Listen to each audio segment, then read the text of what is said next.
حي على الفلاح.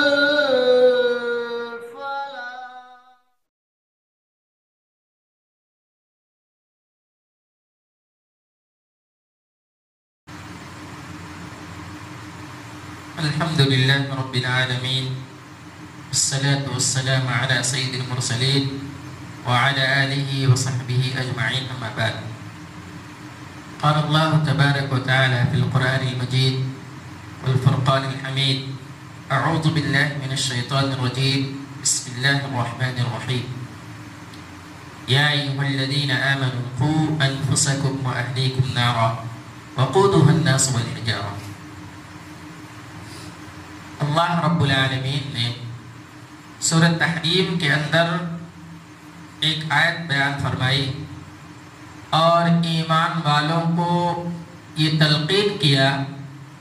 کہ اے ایمان والوں،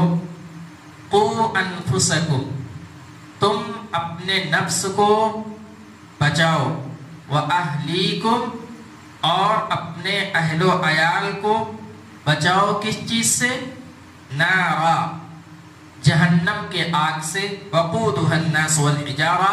جس کے ایندھن لوگ ہوں گے اور پتھر ہوں گے۔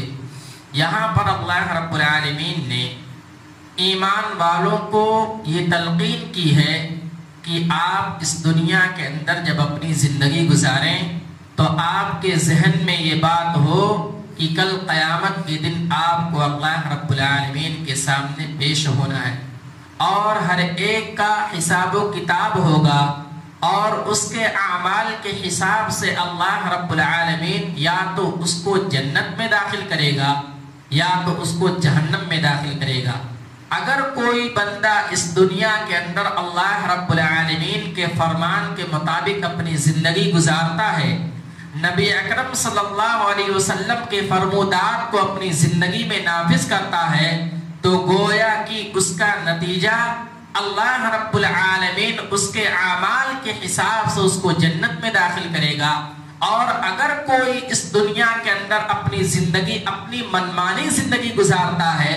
جس طریقے سے چاہتا ہے وہ اپنی زندگی گزارتا ہے، تو اس کے لیے بربادی ہے اور اس کے لیے ویل ہے۔ اور اس آیت کے اندر انہی لوگوں کے بارے میں کہا گیا ہے کہ خود اپنے آپ کو جہنم کے آگ سے بچاؤ اور اپنے اہل و عیال کو بھی جہنم کے آگ سے بچاؤ۔ یعنی اس دنیا کے اندر آپ خود نیک اعمال کرو اور اپنے گھر والوں کو، اپنے رشتہ داروں کو، اپنے کنبے قبیلے والوں کو، اپنی اولاد کو نیک کام کی طرف لگاؤ۔ مثال کے طور پر اگر کوئی آدمی اس دنیا کے اندر اپنی زندگی گزارتا ہے اور روز مرہ کے ایام میں اللہ رب العالمین کو عبادت کرتا ہے، 5 وقتہ نماز کی پابندی کرتا ہے، تو اس کے لیے ضروری ہے کہ وہ خود اللہ کی عبادت کرے، اللہ کے سامنے سجدے کرے، اللہ رب العالمین سے دعائیں مانگے، اللہ رب العالمین کے سامنے اپنے ماتھے کو، اپنے سر کو خم کرے، لیکن اس کے ساتھ ساتھ اپنے اہل و عیال کو، اپنے گھر والوں کو، اپنی اولاد کو، اپنی بیوی اور بچے کو، اپنے والدین کو بھی یہ تلقین کرے کہ وہ بھی مسجد کے اندر آئیں اور نماز کی پابندی کریں، اللہ رب العالمین سے توبہ اور استغفار کریں، اللہ رب العالمین کے سامنے سجدے کریں، اللہ رب العالمین سے دعائیں مانگیں۔ یہ ایمان والوں کا شیوا نہیں ہونا چاہیے کہ خود وہ نیک عمل کریں لیکن اپنے گھر والوں کو، اپنے والدین کو، اپنی بیوی اور بچوں کو چھوڑ دیں۔ ایسا نہیں ہے۔ گویا کہ اس آیت کے اندر دعوت و تبلیغ کرنے کا حکم دیا گیا ہے کہ اگر آپ کے نظر کے سامنے کوئی آدمی غلط کام کرتا ہے اور آپ کو معلوم ہے کہ سامنے والا غلط کر رہا ہے، تو ایک ایمان والے کی ذمہ داری ہے کہ وہ اس کو سمجھائے، وہ اس کو بتلائے۔ آپ اگر حدیث کا مطالعہ کریں گے تو ایک حدیث کے اندر حضرت ابو ہریرہ رضی اللہ تعالی عنہ راوی حدیث ہیں، وہ بیان فرماتے ہیں: من رأى منكم منكرا فليغيره بيده فإن لم يستطع فبلسانه فإن لم يستطع فبقلبه وهو أضعف الإيمان۔ کہ اگر آپ کے نظروں کے سامنے غلط ہو رہا ہے، اگر کوئی آدمی آپ کے نظر کے سامنے غلط کر رہا ہے، من رأى منكم منكرا فليغيره بيده، تو آپ کی یہ کوشش ہونی چاہیے کہ پہلے اگر آپ طاقت رکھتے ہیں، اگر آپ طاقت رکھتے ہیں، اس کی استطاعت رکھتے ہیں، تو آپ اس کو اپنے ہاتھ سے منع کریں۔ آپ کی نظر کے سامنے کوئی آدمی برا کام کر رہا ہے،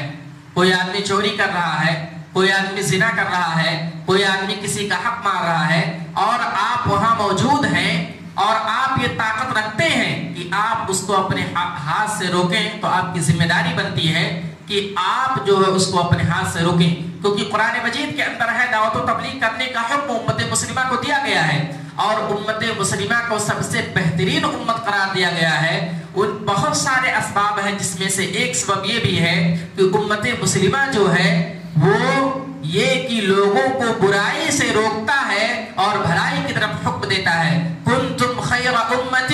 اخرجت للناس تأمرون بالمعروف وتنہون عن المنکر، کہ تم کو سب سے بہترین امت قرار دیا گیا ہے۔ کیوں؟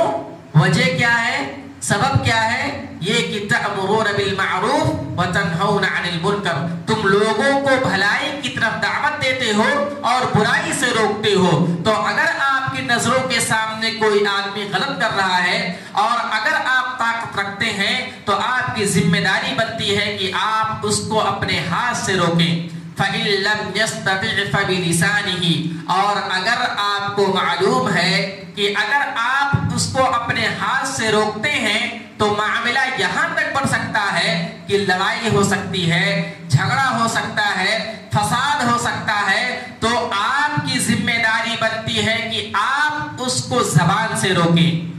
زبان سے روکنے کی طاقت اگر آپ کے دل کے اندر ہے، آپ کے اندر استطاعت ہے، تو آپ اس کو کہہ سکیں کہ یہ برا ہے، آپ جو یہ کر رہے ہیں یہ غلط کام ہے۔ اگر ہم اور آپ دیکھیں گے اپنے معاشرے کے اندر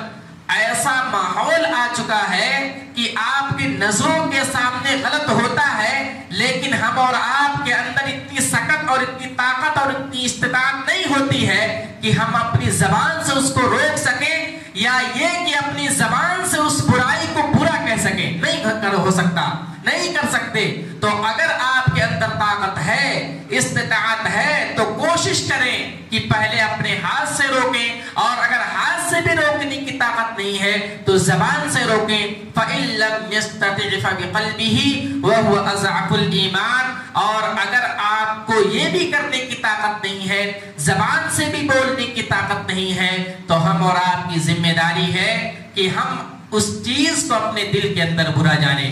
آپ کی نظر کے سامنے غلط ہو رہا ہے، آپ کی نظر کے سامنے اپنے گھر میں کوئی آدمی نماز نہیں پڑھ رہا ہے، نماز کی پابندی نہیں کر رہا ہے، قرآن کی تلاوت نہیں کر رہا ہے، زبان سے نہیں بول سکتے، ہاتھ سے نہیں سمجھا سکتے، تو اس چیز کو اپنے دل کے اندر برا جانیں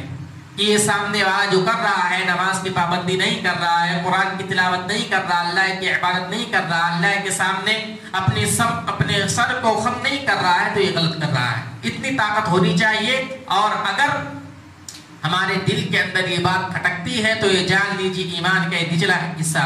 نچلا درجہ ہے۔ اس لیے ہم اور آپ کو جہاں خود ہم نماز کی پابندی کریں، وہیں یہ کوشش کریں کہ اپنے اہل و عیال کو اس بات کی تلقین کریں، اپنے کنبے قبیلے کو، اپنے رشتہ داروں کو، اپنے جاننے والوں کو اس بات کی تلقین کریں کہ وہ نماز کی پابندی کریں، قرآن کی تلاوت کریں، روزوں کا اہتمام کریں، تاکہ جب ہمارا سامنا کر اللہ رب العالمین سے ہو تو اللہ رب العالمین ہمارا نتیجہ